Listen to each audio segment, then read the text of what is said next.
ಶಾರದವ ನೀನು ಎಲ್ಲೂ ಹೋಗ್ಬೇಡ, ಆರಾಮಾಗಿ ಮನೆ ಕಂಡು ಆಯಾಸ ಕಳ್ಕ. ಇಲ್ಲ ಕೊಟ್ರೆ ಜಯವಂಗೆ ಹೇಳಿ ಶಾರದವಂಗೆ ಖಡಕ್ ಶುಂಠಿ ಮಾಡಿಸು. ಹಾಂ ಆಯ್ತಣ್ಣ. ನನಗೇನು ಆಗಿಲ್ಲ ರಮ್ಮ, ನಾನು ಒಯ್ತೀನಿ ಬಿಡು. ಶಾರದವ ನೀನು ಎಲ್ಲೂ ಹೋಗ್ಕೂಡ್ದು ಅಂದರೆ ಹೋಗ್ಕೂಡ್ದು.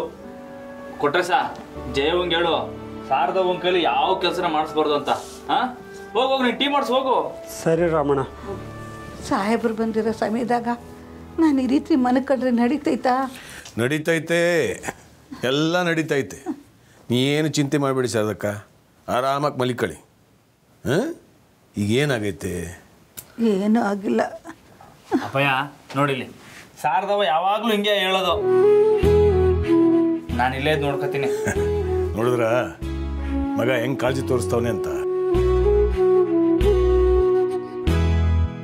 ಇಲ್ಲ ಅಂದ್ರೆ ಎದ್ದೊಡ್ಡೋಗ್ಬಿಡ್ತಾರಲ್ಲ. ಶಾರದವನ ಬಗ್ಗೆ ನಂಗೆ ಚಂದ ಗೊತ್ತು. ನೀನು ತೋಟ ಕಡೆಗೆ ಹೋಗ್ಲಾರಮ್ಮ, ನಾನು ಇಲ್ಲೇ ಇರ್ತೀನಿ. ದಿಟ್ಟವಾಗ್ಲು ಈಗ ಅಷ್ಟೊಂದು ಕಾಳಜಿ ಇದ್ರೆ ಮನೆಗೆ ಒಂದು ಸೊಸೆ ತಗೊಂಬರಲ್ಲ, ಅವ್ರು ನೋಡ್ಕೊತಾಳೆ. ನೀನೇನಪ್ಪಯ್ಯೋ ಯಾವ್ಯಾವ್ದಕ್ಕೆ ಯಾವ್ಯಾವ್ದನ್ನು ಸೇರಿಸ್ತೀಯ? ಅಲ್ಲಿ ನೋಡಲ್ಲಿ ಅದಕ್ಕೇನೆ ಬಂದ್ರು. ಅವರು ಸೊಸೆನೇ ಅಲ್ವೇ, ಅವರೇ ನೋಡ್ಕೊತಾರ ಬಿಡಿ.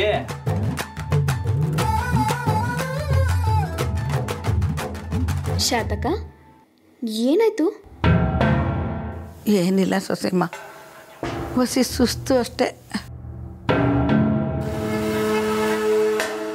ಅಶೋ, ನಿಮ್ಗೆ ಹುಷಾರಿಲ್ಲ ಅಂತ ಗೊತ್ತಾಗಿದ ತಕ್ಷಣ ನನಗೆ ತಲೆ ಸುತ್ತಕ್ಕೆ ಶುರು ಆಗೋಯ್ತು. ಒಂದು ಕೆಲಸ ಮಾಡ್ತೀನಿ, ನಾನು ಡಾಕ್ಟ್ರನ್ನ ಕರಿತೀನಿ, ನೀವು ರೆಸ್ಟ್ ತೊಗೊಳ್ತಾರೆ. ಹಾಂ ರಾಮ, ನೀನು ಹೋಗಿ ಡಾಕ್ಟರ್ ಕರ್ಕೊಂಬರಲ್ಲ, ಒಂದ್ಕಿತ ಚೆಕ್ ಮಾಡಿಬಿಡ್ಲಿ ನೋಡ್ಮ. ಸರಿ ಅಪ್ಪಯ್ಯ, ನಾನು ಕರ್ಕೊಬತ್ತೀನಿ.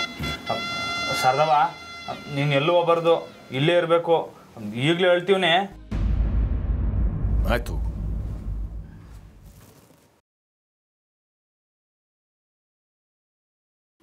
ಶಾರದಕ್ಕಂಗೆ ತೊಂದರೆ ಆಗಬಾರ್ದು ಅಂತ ದಿನ ಒಲೆಗೆ ಪೂಜೆ ಮಾಡಿ ರಂಗೋಲಿ ಹಾಕಿ ಮನೆ ಕೆಲಸನೆಲ್ಲ ಮಾಡ್ತಿದ್ದೆ.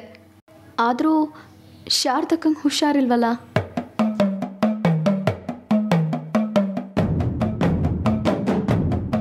ಹೌದು, ಒಬ್ರಿಗೆ ಇನ್ನೊಬ್ರು ಸಾತಿದ್ರೇ ಕೆಲಸ ಆರಾಮಾಗೋದು. ಹೌದು, ಆದರೂ ಶಾರದಕ್ಕಂಗೆ ಹುಷಾರಿಲ್ಲ ಅಲ್ವಾ ಮಾವ? ಅದಕ್ಕೆ ನಾನು ಅವ್ರ ಸಹಾಯ ತಗೊಳ್ಳೋದಿಲ್ಲ. ನಾನು ಶಾರದಕ್ಕನ ಬಗ್ಗೆ ಹೇಳಿಲ್ಲಮ್ಮ, ಹಿರಿ ಸೊಸೆ ಬಗ್ಗೆ ಹೇಳಿದೆ.